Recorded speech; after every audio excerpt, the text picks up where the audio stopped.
A lot of people have been complaining that Disney is canceling Owl House because of the gay swag that comes with the show. But I'm gonna learn you why Owl House was doomed for the same reasons as Star vs. the Forces of Evil compared to the successes of She-Ra and Rick and Morty. First, we gotta understand why those shows were successful on their own platforms. Then we can see how the Owl House did not follow suit. As a prelude to She-Ra's success, I have to bring up Kipo because the circumstances around the creation of that work of art will illuminate and help you better understand why She-Ra was more successful. Bradford Seacrest, the creator of Kipo, has explained multiple times online that in the talks with Netflix they made him very aware that whatever he got, that would be it, regardless of how popular his show was. They did not want to invest more into a new series because they wanted several new binge-worthy shows to draw in new subscribers or bring back old ones. Adam from Adam Ruins Everything, who now has his own Netflix show, explained how Netflix measures success on their platform. And I thought it would be fun to let you in on how Netflix decides a show is a hit. By people reactivating old accounts, or creating new accounts,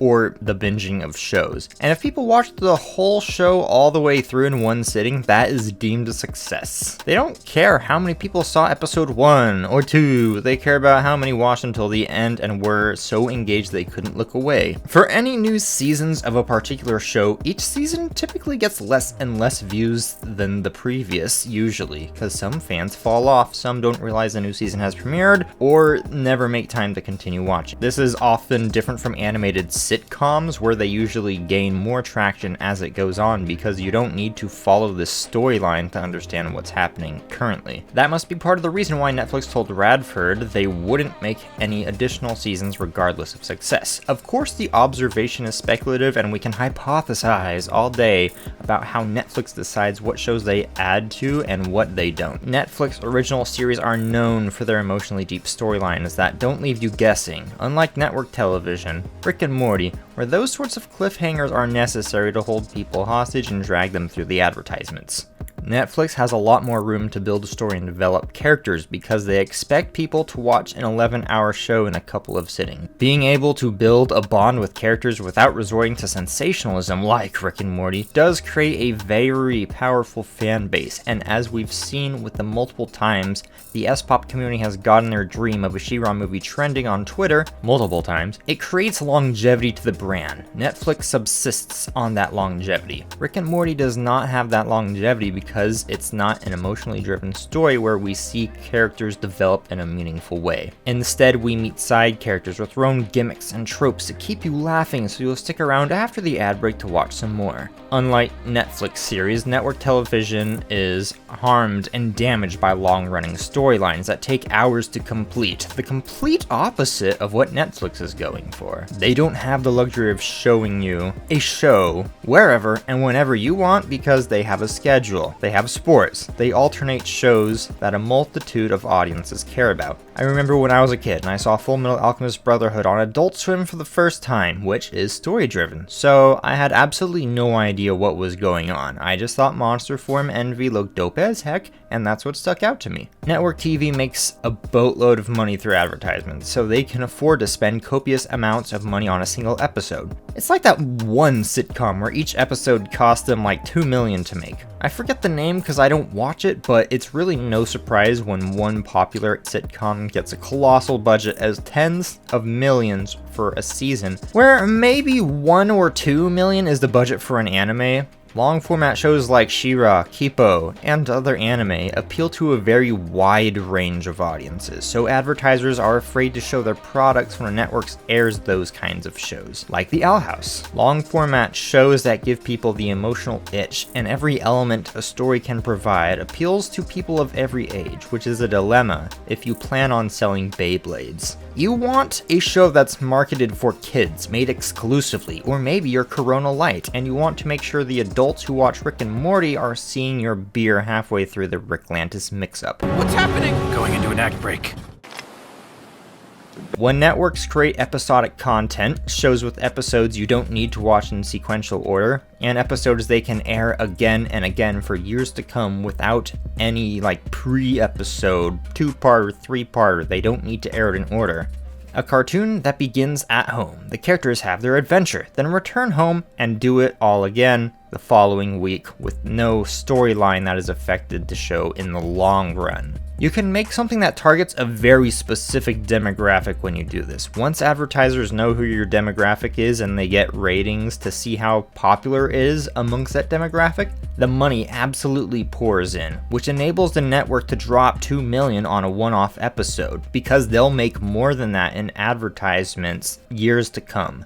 Long-running shows like She-Ra and Kipo will not perform well on network TV because they would appeal to so many more people than a show like Rick and Morty, who has a very specific breed of fan base. Young adult men that advertise can sell beer, razors, and cars too. Shaving cream, etc. It's really difficult to hold the audience's attention if they don't know who the characters are or what's going on because they hadn't seen the previous 15 episodes. Owl House is funded by the Disney Channel, not Disney Plus. It only exists there as a consolation show or to increase their catalog without having to put in extra work. Had it been a Disney Plus original, it probably would have been a massive success, similar to how Netflix judges things. Some sources even say its Disney Plus ratings are better than its TV ratings. But you can't rip up a business contract just because your brownies microwave better than they bake. Dana Terrace did say briefly about her show's serialization when she announced the end of the Owl House. More specifically, she complained that it wasn't nearly as serialized as anime, which is partially untrue. Season 1A, or the first half of Season 1 of Owl House, was very episodic, and it was so obvious who their target audience was it made me want to puke. It was unapologetically calling out all the loner, weirdo, weeaboo social rejects from the very first episode.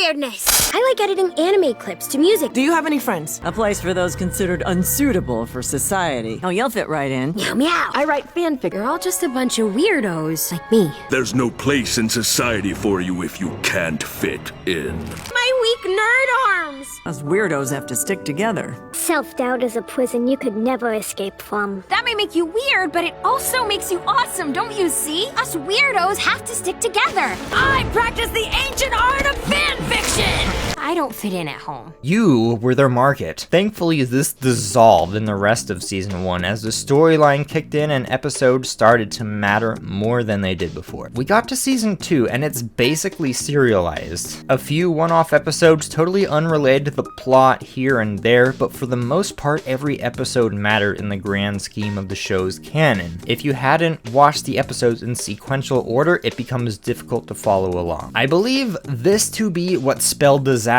for the show. Network executives not stepping in and telling Dana what she can't do with her show if she wanted to ensure its longevity. Then, not wanting to rock the boat really damaged this show's lifespan. Would the Owl House have been better as some sort of supernatural episodic teen drama?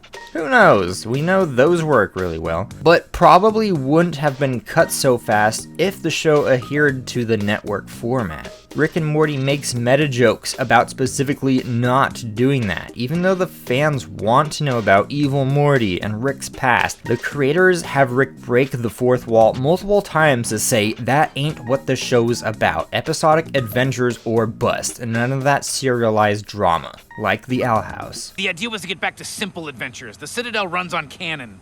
Okay. That wasn't the only problem with the Owl House. It's also too gay. Way too gay. Make lose a dude or something cause teen lesbians be dripping watching this shit. I'm joking, of course. I think the gay shit had literally zero effect on the show's well-being, and I doubt it would have been successful as it was if it weren't for that. The big problem, and why I hate the Owl House, as much as I love it, it's fucking boring. So fucking slow. Like, can we establish a single thing in 20 minutes? I actually got in a back and forth with a friend about this on Discord, and it basically ended in them agreeing with me that yes, as good as the storyline is, and its agony waiting for each episode to drop, each episode either contributes a single thing to the overarching plot, or it's a one-off adventure. She-Ra does both. Kipo does both. Each episode in these shows have their own unique arc from the beginning to the end of each 20 minutes, and they also give something important to the storyline every time. I can go back and watch the breakdown episodes. We can watch the episode where Scorpia is in charge for a day, revisit the snow episode, Perfuma's Plumeria episode. They all have their own plot and have something important to give the show while still standing on their own. Each episode of Rick and Morty